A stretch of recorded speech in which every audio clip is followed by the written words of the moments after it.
আসসালামু আলাইকুম সম্মানিত ভিউয়ার্স। আজকের ভিডিওটি আপনাদের জন্য খুবই গুরুত্বপূর্ণ, কারণ আপনারা যারা অনলাইনে রিটার্ন সাবমিট করতে যাচ্ছেন আপনারা অনেক বিষয় জানেন না, সেজন্য আমার কাছে আপনারা পরামর্শ চেয়েছিলেন। তো আপনারা অনলাইনে রিটার্ন সাবমিট করতে গিয়ে যে সকল প্রশ্ন আমাকে করেছিলেন তার মধ্যে উল্লেখযোগ্য কিছু প্রশ্নের উত্তর আমি দেব। যে সমস্যায় আপনিও পড়েছেন এবং সেই সমস্যার সমাধান খুঁজতেছেন, আশা করি এই ভিডিওতে আপনারা সেই সমাধান পেয়ে যাবেন। ভিডিওটি না টেনে পুরো ভিডিওটি আপনি দেখবেন। তো চলুন আমরা ভিডিওটি দেখি। তো একজন আমাকে প্রশ্ন করেছেন, শামীম খান, অবসরপ্রাপ্ত চাকরিজীবীদের পেনশনের টাকায় বাড়ি নির্মাণ অনলাইনে কোথায় কিভাবে দেখাতে হবে, এটা নিয়ে একটা ভিডিও তৈরি করলে মনে হয় অনেক মানুষ উপকৃত হতো। ধন্যবাদ শামীম ভাই। আসলে এই মুহূর্তে ক্লায়েন্টের এত ভিড় যে এই ভিডিও বানানোর সুযোগ আমি পাচ্ছি না। ক্লায়েন্টের কাজ করতে করতে ভিডিও বানানোর সুযোগ পাচ্ছি না, তাই আমি আপনার প্রশ্নের উত্তরটি এখানে দিয়ে দিচ্ছি। অবসরপ্রাপ্ত কোনো ব্যক্তি যদি পেনশন পেয়ে থাকেন সেটা হবে সম্পূর্ণ ট্যাক্স এক্সেম্পটেড। তো ট্যাক্স এক্সেম্পটেড দিয়ে সে পেনশন কত টাকা পেয়েছে সেটা দিবেন। দিয়ে আপনারা অ্যাসেটে গিয়ে, যেহেতু বাড়ি নির্মাণ করছে, নন এগ্রিকালচার প্রপার্টিতে একটা ক্লিক করবেন। করে এখানে অ্যাডভান্স মেইড একটা অপশন পাবেন, ওইখানে ক্লিক করবেন। করে ওইখানে হাউস বিল্ডিং কনস্ট্রাকশন, তারপরে পারচেজ দিবেন। তারপরে কত টাকা দিয়ে বাড়িটা নির্মাণ করছেন সেই টাকাটা আপনি এখানে অবশ্যই দিবেন। আর মনে রাখবেন, আপনার পেনশন থেকে যে টাকা পেয়েছেন সেই টাকার সাথে মিল রেখে কিন্তু আপনি বাড়ি নির্মাণের টাকার খরচটা দেখাবেন। আর যদি পেনশন পাইছেন মনে করেন 20 লক্ষ টাকা, আপনি বাড়ি বানিয়েছেন 30 লক্ষ টাকা দিয়ে, তাহলে অতিরিক্ত 10 লক্ষ টাকা কোথা থেকে এনেছেন তার সোর্স কিন্তু আপনাকে অবশ্যই দেখাতে হবে। ঠিক আছে ভাই? আশা করি আপনি আপনার প্রশ্নের উত্তরটি পেয়ে গেছেন। এখন আমরা যাব দ্বিতীয় প্রশ্নে। দ্বিতীয় প্রশ্নটি করেছেন বায়োলজি বিডি। আসসালামু আলাইকুম, আপনাকে অশেষ ধন্যবাদ এরকম একটি উপকারী ভিডিও বানানোর জন্য। কিন্তু আমি যদি টাকা উপহার হিসেবে পাই তাহলে কোথায় এই তথ্য ইনপুট দিব? অনুগ্রহ করে জানালে উপকৃত হব। ধন্যবাদ বায়োলজি বিডি ভাই। আপনার এই প্রশ্নের উত্তরের ভিডিও কিন্তু আমার চ্যানেলে আছে। পৈতৃক সম্পত্তি বা উপহার হিসেবে প্রাপ্ত গোল্ড, এগুলির মূল্য পূর্বে আপনারা জিরো দিয়েছিলেন, কিন্তু এই বছর তো হলো যে কোনো কিছুর মূল্য জিরো দিতে পারবেন না। তো যদি মূল্য দেন সেটা কিন্তু মাইনাস হিসাবে নিচে ডিফারেন্স দেখায়। তাহলে এই ব্যালেন্সটা আপনি কিভাবে অ্যাডজাস্ট করবেন তার ভিডিও কিন্তু আমার এসএসটি টাইপবিডি চ্যানেলে আছে। ওই ভিডিওটা দেখলে আপনি আপনার প্রশ্নের উত্তর পেয়ে যাবেন। আপনার প্রশ্নের জন্য আপনাকে ধন্যবাদ। এখন আমি তৃতীয় প্রশ্নের উত্তর দিচ্ছি। তৃতীয় প্রশ্নটি করেছেন রাকিবা সুলতানা ম্যাডাম। আপনি বলেছেন, স্যার, সরকারি চাকরিজীবী হয়ে জমি বর্গা করলে উক্ত আয় ইনকাম ফ্রম এগ্রিকালচারে দেখানো যাবে কি না? এটার উত্তর হলো হ্যাঁ, দেখানো যাবে। নাম্বার 2, আবার অনেকে চাকরির পাশাপাশি 2-1টি গরু পালন করে, এই আয় কোথায় দেখাবেন? তো আপনার 2 নং প্রশ্নের উত্তর হলো, যদি উনি 2-1টি গরু পালন করে সেই ক্ষেত্রে আপনি ইনকাম ফ্রম আদার সোর্স এটাতে যাবেন, গিয়ে এখানে তথ্যগুলি দিবেন যে 2টা গরু থেকে উনি কত আয় হয়, এটা কিন্তু আপনি দেখাবেন। নাম্বার 3, গত বছর আমার অফলাইন রিটার্নে সম্পদ বিবরণীতে স্বামীর নামে 10% জমি 10 লক্ষ দেখানো হয়েছে, আবার সন্তানের নামে ক্রয়কৃত ও রেজিস্টারকৃত মোটরসাইকেল আমার রিটার্নে দেখানো হয়েছে। দুটোই এবার বাদ দিতে পারবো কিনা? বাদ না দিলে কিভাবে দেখাবো? আপনার শেষ প্রশ্নটি খুবই গুরুত্বপূর্ণ। এই ব্যাপারে আপনারা অনেকেই আমাকে প্রশ্ন করেছেন যে আপনারা বিগত বছরগুলি যে সম্পদ দেখিয়েছেন এই বছর কি সেই সম্পদ দেখাবেন না বাদ দিবেন? আপনারা অবশ্যই বিগত বছরগুলিতে যে সম্পদ দেখিয়ে আসছেন সেই সম্পদগুলি অবশ্যই দেখাতে হবে। তা না হলে আপনার প্রিভিয়াস নেট ওয়েলথ মিল পাবেন না, অ্যাডজাস্ট করতে পারবেন না। এই জন্য আপনারা বিগত বছরগুলিতে যে সকল সম্পদ ইনপুট দিয়েছেন এগুলি যতবার রিটার্ন সাবমিট করবেন ততবারই ওই পূর্বের সম্পত্তিগুলি থাকবে। কারণ আমরা যেহেতু প্রিভিয়াস নেট ওয়েলথ দিব, এজন্য প্রিভিয়াস সম্পদও আপনি ইনপুট দিয়ে রাখতে হবে, তা না হলে আপনি অ্যাডজাস্ট করতে পারবেন না। ধন্যবাদ আপনার এত সুন্দর প্রশ্নের জন্য। এখন আমি 4 নং প্রশ্নটি আমি আপনাদের সামনে উপস্থাপিত করছি এবং এর উত্তর দিচ্ছি। আমেনা আক্তার রূপা, আপনি প্রশ্ন করেছেন, অনলাইনে দ্বিতীয়বার রিটার্ন জমা দিতে গেলেও কি পূর্বের বছরের যে তথ্যগুলো দিয়েছিলাম সেগুলো কি পুনরায় আবার উল্লেখ করতে হবে?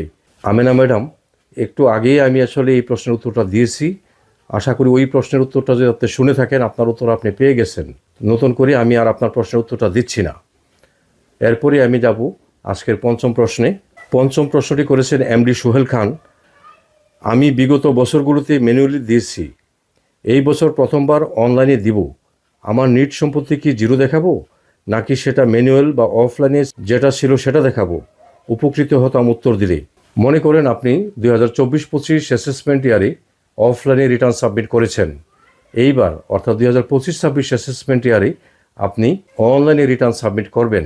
অবশ্যই আপনার অফলাইনে যে নেটওয়ার্কগুলি ছিল সেটা আপনি অনলাইনে কিন্তু প্রিভিয়াস নেটওয়ার্কের ঘরে বসাবেন, তা না হলে আপনার সম্পত্তির মূল্যগুলি অ্যাডজাস্ট করতে পারবেন না। ঠিক আছে ভাই, এইবার আমি যাচ্ছি ষষ্ঠ প্রশ্নে। ষষ্ঠ প্রশ্নটি করেছেন হাবিবুর রহমান ভাই।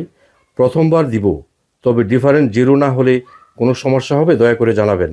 যারা এই বছর টিন সার্টিফিকেট খুলেছেন এবং প্রথমবার রিটার্ন জমা দিবেন, আপনারা অবশ্যই অ্যাসেট অ্যান্ড লায়াবিলিটিসের সব শেষে ডিফারেন্সটা জিরো রাখতে হবে। যদি আপনি মাইনাস ফিগার রাখেন তাহলে বোঝা যাবে আপনি সম্পদের উৎস দেখান নাই। যদি আপনি প্লাস ফিগার রেখে সাবমিট করেন তাহলে বোঝা যাবে যে আপনি এত টাকার সম্পদ এখানে দেখান নাই। এই জন্য আপনাকে ডিফারেন্সটা অবশ্যই জিরো রাখতে হবে। এরপরের প্রশ্নটা বলছি। এরপরের প্রশ্নটি করেছেন এগ্রিকালচারাল বিডি থেকে। ফেসবুকের জন্য টিন খুলেছিলাম, এখন নোটিশ আসছে। ভাই, এর ভিডিও কিন্তু আমি একটা দিয়েছি, তারপরে আমি বলতেছি আপনি ফেসবুক, ইউটিউব বা যে জন্যই আপনি খুলে থাকেন, আপনার ইনকাম থাকুক বা না থাকুক, আপনাকে টিন সার্টিফিকেট থাকার কারণে অবশ্যই অনলাইনে রিটার্ন সাবমিট করতে হবে। যদি রিটার্ন সাবমিট না করেন তাহলে অবশ্যই আপনি কেন, যাদের টিন সার্টিফিকেট আছে আর রিটার্ন সাবমিট না করে তাদের প্রত্যেককেই এনবিআর নোটিশ করবে এবং তাদের কাছ থেকে 1 বছর সাবমিট না করার জন্য মিনিমাম জরিমানা 5,000 টাকা নেবে। তাই নির্ধারিত সময়ের মধ্যে আপনারা রিটার্ন সাবমিট করে ফেলুন। চলুন দেখি এরপরের প্রশ্ন। এরপরের প্রশ্ন করেছেন মোহাম্মদ ইশতা তালুকদার। তিনি লিখেছেন, স্যার আমি 24/12/2024 সালে টিন সার্টিফিকেট করেছিলাম। আমি কোনো রিটার্ন জমা দেই নাই কখনোই। গতকালকে বাড়িতে নোটিশ আসছে। এখন আমি কি করব বুঝতে পারছি না। রাতের ঘুম হারাম হয়ে গেছে। হেল্প করবেন প্লিজ। ভাই, আমি কিন্তু বারবার বলি, আপনারা 2024 সালের যে তারিখেই টিন সার্টিফিকেট খুলে থাকেন অবশ্যই আপনারা 2টা রিটার্ন সাবমিট করতে হবে। একটা হলো 24-25 অ্যাসেসমেন্ট ইয়ারের, আরেকটা হলো 25-26 অ্যাসেসমেন্ট ইয়ারের। আপনি যেহেতু 2024 সালের টিন সার্টিফিকেট খুলেছেন কিন্তু 24-25 অ্যাসেসমেন্ট ইয়ারের রিটার্ন সাবমিট না করে আপনারা দিয়েছেন 25-26 অ্যাসেসমেন্ট ইয়ারের রিটার্ন, সেই ক্ষেত্রে কেন আপনারা 24-25 অ্যাসেসমেন্ট ইয়ারের রিটার্ন সাবমিট করেননি, এজন্য কিন্তু অবশ্যই আপনাকে এনবিআর নোটিশ করবে।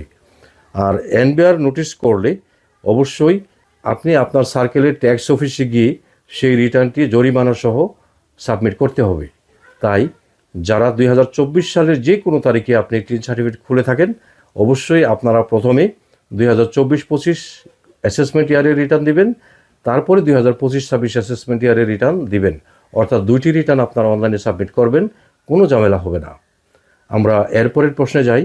জনাব মতিউর রহমান স্যার, আপনি প্রশ্ন করেছেন, আসসালামু আলাইকুম স্যার, এনজিও থেকে ক্ষুদ্র ঋণ গ্রহণ 6 লক্ষ টাকা, আসল পরিশোধ 4,50,000 টাকা, সুদ পরিশোধ 60,600 টাকা, সঞ্চয় জমা 29,400 টাকা।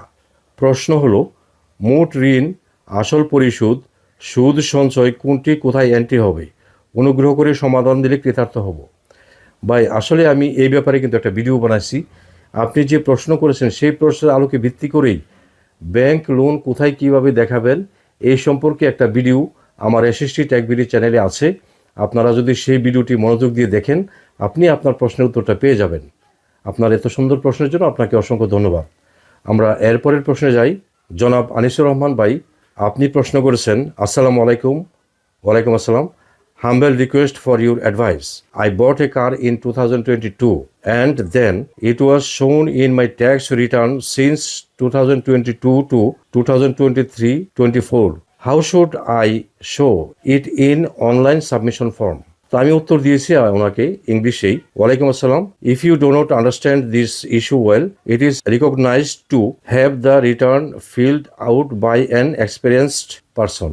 তো যেহেতু আনিসুর ভাই আপনি এই ব্যাপারটি বুঝতেছেন না, তো আপনার প্রতি আমার পরামর্শ ছিল যে না বুঝে কোনো কিছু রিটার্নে ইনপুট দিবেন না। আপনি একজন ইনকাম ট্যাক্স লয়ার বা এনবিআর থেকে ট্রেনিংপ্রাপ্ত কোনো অভিজ্ঞ ব্যক্তি দিয়ে আপনার রিটার্নটি ফিল আপ করার জন্য পরামর্শ রইল। আপনার প্রশ্নের জন্য ধন্যবাদ। আমরা এরপরের প্রশ্নে যাই। জনাব হানিফ শান্ত ভাই, আপনি প্রশ্ন করেছেন লোন নিয়ে করছি বাড়ি, অ্যাসেটের কোথায় দেখাবো? ভাই, যেহেতু আপনি লোন নিয়েছেন, তো এটা অ্যাসেট অ্যান্ড লায়াবিলিটিসের ঘরে ক্লিক করে এখান থেকে কোন ব্যাংক থেকে নিয়েছেন সেই ব্যাংকের নাম, অ্যাকাউন্ট নাম্বার এবং কত টাকা লোন নিয়েছেন সেটা দেখাবেন। আর অ্যাসেটের ঘরে নন এগ্রিকালচার প্রপার্টি এখানে ক্লিক করবেন, নন এগ্রিকালচার এখানে ক্লিক করে অ্যাডভান্স মেড এখানে ক্লিক করবেন, করে আপনি হাউস বিল্ডিং কনস্ট্রাকশন, তারপরে পারচেস কত টাকা খরচ করেছেন এটা দেখাবেন। হ্যাঁ, তাহলে অবশ্যই আপনার হিসাবটা মিলে যাবে। আশা করি আপনি আপনার প্রশ্নের উত্তরটা পেয়ে গেছেন। এরপরের প্রশ্ন হলো, ওনার নাম মেনশন করে নাই, এখানে লিখছে ফিক্সগা ম্যাক্স। উনি লিখছে ভাই, বিগত বছরে আমি ব্যাংক অ্যাকাউন্টে 2 লাখ টাকা দেখাইছিলাম, কিন্তু সেটা আমি উঠিয়ে ভেঙে ফেলেছি। এখন এটা আমি ইনকাম সোর্স বা ইনকাম বাবদ কোথায় দেখাবো? ভাই, আপনি যেহেতু গত বছর ব্যাংকের অ্যাকাউন্টে 2 লক্ষ টাকা দেখিয়েছেন, এই বছর রিটার্ন সাবমিট করতে গিয়ে আপনি সেই 2 লক্ষ টাকা যেহেতু তুলে ফেলেছেন আর ব্যাংকের অ্যাকাউন্টে দেখানোর দরকার নাই, ওই 2 লক্ষ টাকা আপনি কি করেছেন, যদি আপনি পারিবারিক খরচ করে থাকেন তাহলে এক্সপেন্ডিচারে দিয়ে দিবেন, আর যদি এই টাকা দিয়ে কোনো কিছু ক্রয় করে থাকেন তাহলে অ্যাসেটে দেখাই দিবেন, তাহলে আপনার ব্যালেন্সটা ঠিক হয়ে যাবে। ঠিক আছে ভাই, আশা করি আপনি আপনার প্রশ্নের উত্তরটা পেয়ে গেছেন। এরপরে দেখেন, জনাব জসিমউদ্দিন ভাই প্রশ্ন করেছেন, আসসালামু আলাইকুম, জিপিএফ থেকে যাদের লোন কাটে তারা কিভাবে দেখাবে প্লিজ জানাবেন। জসিমউদ্দিন ভাই, জিপিএফের যে লোন, এই টাকাটা কিন্তু আপনার, এবং এখান থেকে লোন তুললে এটা রিফান্ডেবল। আচ্ছা, আপনারা অ্যাসেট অ্যান্ড লায়াবিলিটিসে গিয়ে ফিনান্সিয়াল অ্যাসেটে আপনার জিপিএফ ক্লোজিং ব্যালেন্সে কত টাকা আছে, আগে মনে করেন ছিল 5 লক্ষ টাকা, তো 2 লক্ষ টাকা লোন তুলে ফেলেছেন, তাহলে জিপিএফ ক্লোজিং ব্যালেন্সে লিখবেন 3 লক্ষ টাকা, কারণ 5 লক্ষ থেকে 2 লক্ষ টাকা আপনি লোন তুলে ফেলেছেন, তাহলে আর 3 লক্ষ টাকা আছে, তাহলে ক্লোজিং ব্যালেন্সে দেবেন 3 লক্ষ টাকা। আর লায়াবিলিটিসে আপনি জিপিএফ থেকে জিপিএফ অ্যাকাউন্ট নাম্বার দিবেন, আর 2 লক্ষ টাকা লোন তুলেছেন, এই 2 লক্ষ টাকা অ্যামাউন্টটা দিয়ে দিবেন, তাহলে আপনার হিসাব মিলে যাবে। আশা করি আপনি আপনার প্রশ্নের উত্তর পেয়ে গেছেন। তারপরের প্রশ্ন করেছেন লিটন দেবনাথ ভাই, আপনি প্রশ্ন করেছেন প্রতি মাসে লোনের কিস্তি বাবদ কর্তন করে 8,303 টাকা, সেই হিসাবে বছরে 99,606 টাকা, এর মাঝে ইন্টারেস্ট 38,095 টাকা সহ মোট কর্তন করে 99,636 টাকা, তাহলে খরচের ঘরে ইন্টারেস্টের 38,095 টাকা দেখাবো নাকি 99,636 টাকা দেখাবো? আপনি খরচের ঘরে ইন্টারেস্টটা দেখাবেন, 38,095 টাকা ওইটা দেখাবেন। আশা করি আপনি আপনার প্রশ্নের উত্তরটা পেয়ে গেছেন। তারপরের প্রশ্ন, এখানে নামটা দেখা যাচ্ছে না, আপনি বলছেন স্যার, আপনার কথা না শুনে আমি নিজেই 2024-25 রিটার্ন সাবমিট করেছিলাম, আমার ভুলের জন্য আমাকে নোটিশ করেছে, এখন এই নোটিশের কি জবাব দেব? আপনার নিকট থেকে সঠিক পরামর্শ চাইছি। 2025-26 রিটার্ন আপনার মাধ্যমে সাবমিট করাতে চাই, আপনাকে কি তথ্য দিতে হবে জানাবেন, আমি একজন স্টুডেন্ট। দেখুন ভাই, 2024-25 অ্যাসেসমেন্ট ইয়ারে যদি আপনি রিটার্ন সাবমিট করে থাকেন, সেটা কিন্তু সংশোধনের কোনো উপায় নেই। এজন্য যেহেতু এনবিআর আপনাকে নোটিশ করে ফেলেছে, এর জবাব কিন্তু আপনি অবশ্যই ওই নোটিশে তারিখ আছে, সেই তারিখ অনুযায়ী আপনি আপনার সার্কেলের ট্যাক্স অফিসে গিয়ে সশরীরে এর জবাব দিয়ে দিবেন। আর আমি বারবার বলতেছি, আপনারা যারা অনলাইনে রিটার্ন সাবমিট করতে যাবেন, না বুঝে না শুনে নিজে করতে যাবেন না। নোটিশ করে ফেললে পরে কিন্তু আপনারা এর জবাব দিতে পারবেন না। এই জন্য বলছি, একজন ইনকাম ট্যাক্স লয়ার বা এনবিআর থেকে ট্রেনিংপ্রাপ্ত অভিজ্ঞ কোনো ব্যক্তি দিয়ে রিটার্নটি সাবমিট করুন, আপনার ভালো হবে। এরপরের প্রশ্ন, উনি একজন ইনকাম ট্যাক্স লয়ার, উনি আমাকে বলছে, sir thank you for your valuable tutorial video, Sheikh Aslam, income tax lawyer, Kushtia. তো আসলাম ভাই, আপনাকে অসংখ্য ধন্যবাদ যে আপনি একজন ইনকাম ট্যাক্স লয়ার হয়েও আপনি আমার ভিডিও দেখেন। আসলে শুধু আপনি না, অনেক ইনকাম ট্যাক্স লয়ার আছে যাদেরকে অনলাইনে আমি ট্রেনিং করাই, সেক্ষেত্রে আমার ট্রেনিং ফিস 15 দিনের ট্রেনিং করাই, তো সেই 15 দিনের ট্রেনিং ফিস হলো 5,000 টাকা। আর অনেক ইনকাম ট্যাক্স লয়ার আছে যারা আমার কাছ থেকে পরামর্শ নিয়ে থাকেন, সেই পরামর্শ ফিস হলো 520 টাকা আমি নিয়ে থাকি। তো যাই হোক ভাই, আমার ভিডিও দেখে যেহেতু আপনি উপকৃত হয়েছেন, আপনাকে অসংখ্য ধন্যবাদ। তো আপনাদের যদি ইনকাম ট্যাক্স সম্পর্কে আরও কোনো প্রশ্ন থাকে, আপনারা কমেন্ট করতে পারেন, তার উত্তর কিন্তু আমি অবশ্যই দিয়ে দিব। তো এই ছিল আমার আজকের ভিডিও। আশা করি আমার এই ভিডিওটি আপনাদের একটু হলেও উপকারে আসবে। যদি আমার এই ভিডিওটি আপনাদের একটু হলেও উপকারে আসে, তাহলে লাইক, কমেন্ট এবং শেয়ার করে দেবেন। সেই সাথে চ্যানেলটি সাবস্ক্রাইব করে আপনারা আমার সঙ্গে থাকবেন। আপনারা সকলেই ভালো থাকবেন। আপনাদের সবাইকে ধন্যবাদ।